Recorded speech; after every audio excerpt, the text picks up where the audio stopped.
Capítulo 11. La esposa. Entonces, si las bodas en Caná fueron su casamiento, ¿con quién se casó Jesús? Todas las enseñanzas del Evangelio de Juan apuntan en dirección a María Magdalena. En los 4 evangelios canonizados aparece ella en diferentes roles: discípulo de Jesús, seguidora de Jesús, servidora de Jesús o compañera de camino de Jesús. Los 2 evangelios escritos por los discípulos de Pablo agregan, como tarjeta de presentación, al introducir a María Magdalena, el dato de que antes de unirse a quienes marchaban con Jesús, había estado poseída por 7 demonios. María Magdalena, aquella a quien Jesús había echado 7 demonios. Marcos 16:9.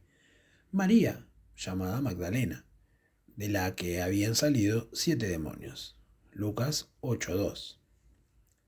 Nótese que Marcos y Lucas, autores de esos 2 evangelios, al igual que su mentor Pablo, no estuvieron allí cuando María Magdalena se sumó al grupo de Jesús. En los evangelios de Mateo y Juan, quienes sí estuvieron ahí, no hay mención alguna de su supuesta condición previa de endemoniada. Vale notar también que en el Evangelio de Juan no hay exorcismos, ni diálogos con demonios, ni tentaciones del demonio. La interacción de Jesús con esa clase de seres sucede exclusivamente en los Evangelios del bando ganador. Cuando Juan habla de María Magdalena, se refiere a ella como el discípulo al que Jesús amaba, como sucede en el pasaje de la última cena en su Evangelio. Al igual que con las bodas de Caná, un artista del Renacimiento italiano retrató la escena, en este caso Da Vinci, y lo hizo de acuerdo con la interpretación más evidente del texto, con María Magdalena al lado de Jesús. Y al igual que con las bodas de Caná, el texto bíblico en cuestión fue sufriendo modificaciones a lo largo del tiempo, con el objetivo de brindar la apariencia de que esos párrafos no hacen referencia a María Magdalena. Con sucesivas alteraciones al Evangelio de Juan, la Iglesia del bando ganador logró instalar la idea de que el discípulo al que Jesús amaba no era María Magdalena, sino Juan, el propio autor del escrito, lo cual resulta difícil de sostener, por un sinnúmero de razones, de las cuales baste con mencionar 3. Juan no era discípulo, sino apóstol. Juan no hablaba de sí mismo en sus escritos. Juan no tenía por costumbre recostarse sobre el pecho de Jesús, como suelen recostarse las mujeres enamoradas sobre el pecho de su marido. Para resolver este último contratiempo, la Iglesia del bando ganador fue acomodando el pasaje de la última cena del Evangelio de Juan en diferentes ediciones de la Biblia. La imagen que acompaña este capítulo incluye 4 fotos montadas sobre la última cena de Leonardo. La foto de arriba, a la izquierda, corresponde a la edición oficial del Vaticano anterior a las más recientes. Allí se lee lo siguiente. Estaba uno de ellos, al cual Jesús amaba, recostado a la mesa sobre el seno de Jesús. A este discípulo, pues, Simón Pedro le hizo una seña, diciéndole, ¿de quién habla? Él entonces, recostándose sobre el pecho de Jesús, le dijo, Señor, ¿quién es? Juan 13, 23, 25. Este es el momento en que Jesús avisa que uno de los allí presentes lo entregará, pero todavía no dice quién. A Pedro le urge saber, y entonces recurre a María Magdalena. En diversos pasajes de los evangelios apócrifos se observa cómo Pedro constantemente recriminaba a Jesús por contarle cosas a María Magdalena por la noche, en la intimidad sin que los apóstoles pudieran escuchar. Cada mañana, Pedro le exigía a María Magdalena que compartiera con los demás todo lo que Jesús le había dicho.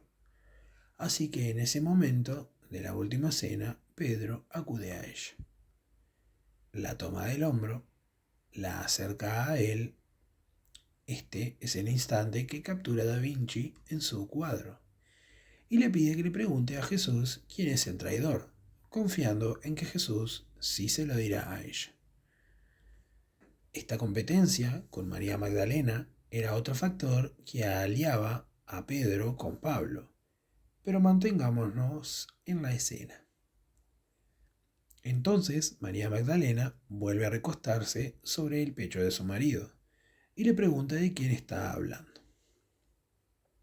Todo normal hasta ahí, salvo para la iglesia del bando ganador, que debía reemplazar a la esposa de Jesús por Juan. Y entonces vuelve a alterar una vez más las oraciones del libro sagrado. La foto del margen superior derecho muestra la edición oficial actual del Vaticano. De la edición oficial anterior del Vaticano, arriba a la izquierda, a la más reciente, arriba a la derecha. El texto ha cambiado notoriamente y ya el personaje en cuestión no se recuesta sobre el seno o pecho de Jesús. Uno de ellos, el discípulo al que Jesús amaba, estaba reclinado muy cerca de Jesús. Simón Pedro le hizo una seña y le dijo: pregúntale a quién se refiere. Él se reclinó sobre Jesús y le preguntó: Señor, ¿quién es? Juan 13, 23 al 25. En la primera oración, la frase recostado sobre el seno de Jesús mutó a reclinado muy cerca de Jesús. En la segunda, recostándose sobre el pecho de Jesús, viró a se reclinó sobre Jesús. Si para la iglesia del bando ganador está clarísimo, si no hay duda alguna y si se entiende perfectamente que el discípulo al que Jesús amaba es Juan y no María Magdalena, ¿qué necesidad había de eliminar la palabra seno y la palabra pecho? La única explicación imaginable sería aducir que en la versión anterior había un error de traducción, que fue corregido en las más recientes. Para dilucidarlo hay que dirigirse a las fuentes. Abajo a la izquierda están los 3 versículos tal como fueron impresos en la Vulgata, la primera traducción del original griego al latín, realizada por San Jerónimo en el año 400. En el versículo 23 se lee in sinu lesu y en el 25 se lee supra pectus lesu. Ambas frases, en el seno de Jesús y sobre el pecho de Jesús, aparecen también en el original en griego. El Nuevo Testamento fue redactado enteramente en ese idioma, como se aprecia en la transcripción interlineal de los versículos 23 y 25, en la foto de la esquina inferior derecha. Al suprimir seno y pecho en la versión actual, borraron 2 palabras que figuran en el original en griego, en la Vulgata y en la edición en español inmediatamente anterior a la última. Y no quitaron 2 palabras cualquiera, sino 2 palabras que permiten al lector deducir que al lado de Jesús, en la última cena, estaba su esposa, lo cual deja en claro la intención con la que la sustracción fue realizada. Cuando Jesús ya no estaba, María Magdalena, imbuida de la sabiduría que había recibido de su marido, se convirtió en firme aliada de Juan y radical opositora de Pablo. Su voz era la que más se hacía escuchar, junto con la de Juan, en defensa del Jesús enteramente humano, opuesto al proceso de deshumanización impulsado por Pablo. De ahí el encono de Pablo contra ella. De ahí su fijación por borrar cualquier vestigio de su matrimonio con Jesús. De ahí su insistencia en describirla como una endemoniada.